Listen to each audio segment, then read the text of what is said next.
Good morning. Good morning. On this Monday. I've been waiting a long time for this. After Montera's little guy. And another thing, let's join him right now with Christ in action. Hey, good morning, Pastor. Good morning. Hey, how you doing? Well, sir, it's a good-looking Monday morning. That must mean it's your favorite day of week. Marvelous Monday. Oh, my goodness, man. I tell you what. Hey, hey, man, I tell you what, you're sounding good this morning, man. And I know that you got a great, great message for us. So I'm going to step back out the way. And we're going to hear what you have to say. Man, you got that news we can use. So, ladies and gentlemen, here he is, the one and only, Mr. Marvelous himself, Pastor Burroughs with Christ in action. Pastor, you got it. All right, indeed, delighted to be declaring, showing forth the virtues, the excellences, the praises of the one who called us out of darkness into his marvelous light. In that calling, we are declared to be a holy nation, a chosen generation, God's peculiar people, his royal priesthood that are called for that very purpose. And so, how did he do it? Well, friend, he first and foremost created you in his own image and his likeness. And even though we failed and came short of his glory, he did not revoke his call. He didn't take our call to sonship and glory away. He didn't revoke our sonship call, but rather he sent his only begotten Son into the world, not to condemn us, but that we through him might be saved, and so be established as sons as well. Well, friend, we've been talking about the unity of the faith and understanding God's gift and call to us in the Lord Jesus Christ, that what great matter of love the Father has bestowed upon us, 1 John 3, that we should be called the sons of God. And I want you to understand that when God calls you something, it is not just to encourage or to praise you or to speak highly or speak well of you, although those things are true. And he certainly does that because he is the Father of mercies and the God of all comfort. He comforts us. And one of the ways that he comforts us is by his word, speaking to us, encouraging us. But I want you to understand that when God calls you something, it is because he has invested an eternal purpose in you, and that he has accordingly, in his eternal purpose for you, made you to be a significant and relevant and important part of what his grand plan is. What do you mean by that? You see, here's an example. The Bible says in Romans chapter 4, it's a passage that we often in the church world, if you will call it that, are familiar with. We use this passage, call those things that be not as though they were, or in some kind of, they call it name it or name it and claim it. And I know there are different thoughts and controversies and things about that. But the truth of the matter is, in Romans chapter 4, the Bible speaks of God himself, who calls those things that be not as though they were. And as it is speaking of that, specifically, it's talking about a man named Abraham. This man named Abraham, God came to him in Genesis chapter 12 when he and his wife had grown old and had no children, and God chose them and said he was going to make a covenant with them and to cause them to bring forth children.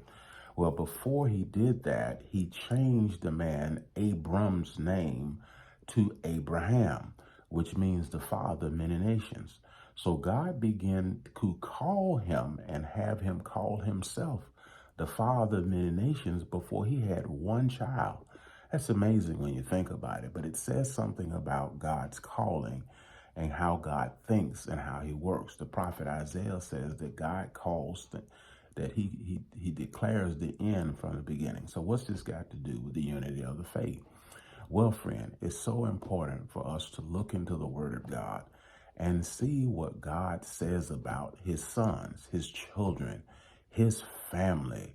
In 1 Peter chapter 2, verse 9, he calls us a chosen generation, a holy nation, uh, his royal priesthood, his peculiar treasure, his special people who are to show forth the virtues and excellences of the one who called us out of darkness into the marvelous light. What does it look like? It looks like us showing the character and nature of God every single day, such that we stand out as the light and salt of the earth, as cities set upon a hill that cannot be hidden. Why? Because we are offspring of Daddy God, and we reflect him, his nature, his wisdom, his love. You know, friend, with so much conflict in our world, even the things that are ongoing in the Ukraine and with Russia, and now in the Gaza Strip with Israel and the Palestinians and the folks, the people in Gaza. I'm telling you, it says what the world needs now is love, sweet love. That's the only thing that's just too little of.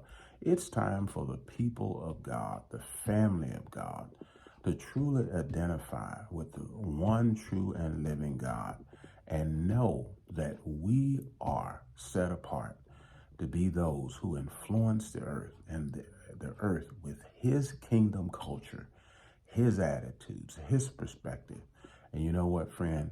When you and I learn to walk in love, to remain and follow peace with one another, it will be a sign like no other that the world has ever seen.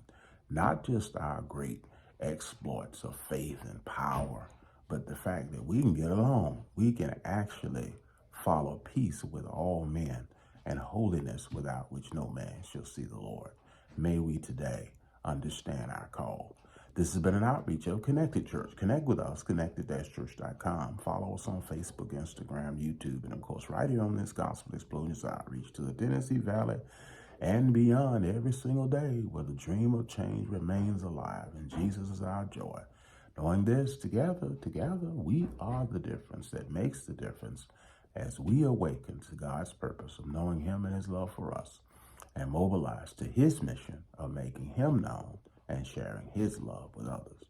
That's good news on your favorite day of the week, Pete, this marvelous Monday.